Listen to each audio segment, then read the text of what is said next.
안녕하세요 주위 여러분, 잼잼입니다. 최근 중국과 한국 이 두 나라의 관계가 심상치 않습니다. 얼마 전 중국이 제로 코로나를 해제하며 한국은 중국과 입국자에 대한 PCR 검사를 강화했는데요.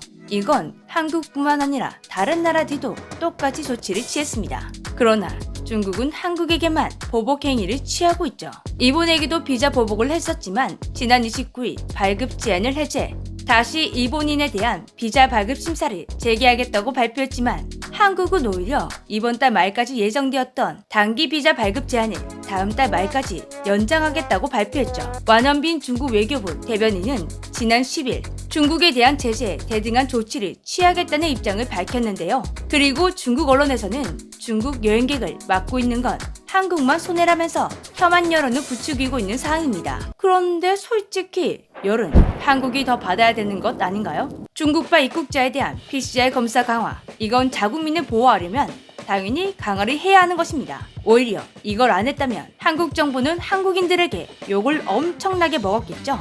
그리고 한국 뒷목 잡는 중국의 만행은 이뿐만이 아닙니다. 10여 년 전부터 꾸준히 되고 있는 중국의 문화 뺏기, 정말 지긋지긋할 정도인데요.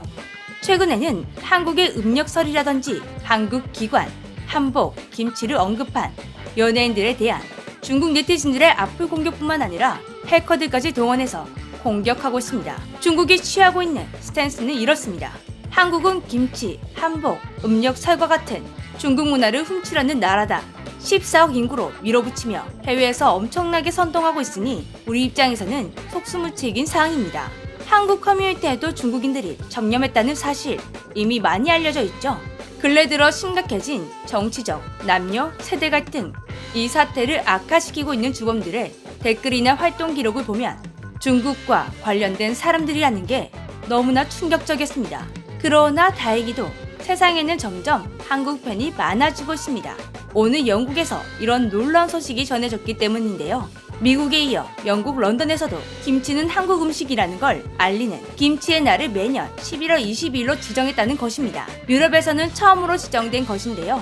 킹스턴구에서는 김치의 김장 과정이 무형문화유산으로 지정되어 있으며 채소를 절여 발효시키는 김치는 한국 음식이라는 것을 강조했습니다. 또한 김치에는 22가지의 놀라운 효능이 있고 세계적으로 많은 사랑을 받고 있다고 전했습니다.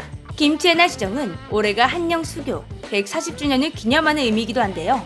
현재 미국에서는 캘리포니아, 버지니아, 뉴욕 등 곧 뉴저지에서도 김치의 날을 지정하게 될 예정입니다. 그러면 미국에서만 8번째가 된다고 하는데요. 중국에서는 김치의 원조가 파오차이라고 우기고 공작까지 하고 있는 상황인데 미국에 이어 영국까지 김치의 날을 지정하니 미치고 팔짝 뛸 수밖에 없겠죠. 그리고 오늘 로이드 오스틴 미국 국방장관이 방한하여 한 말이 많은 화제가 되고 있습니다. 한국, 미국 중 한 나라에 대한 도전은 곧 한미동맹에 대한 도전이다. 정말 든든하네요. 지금까지 재미주였습니다. 안녕.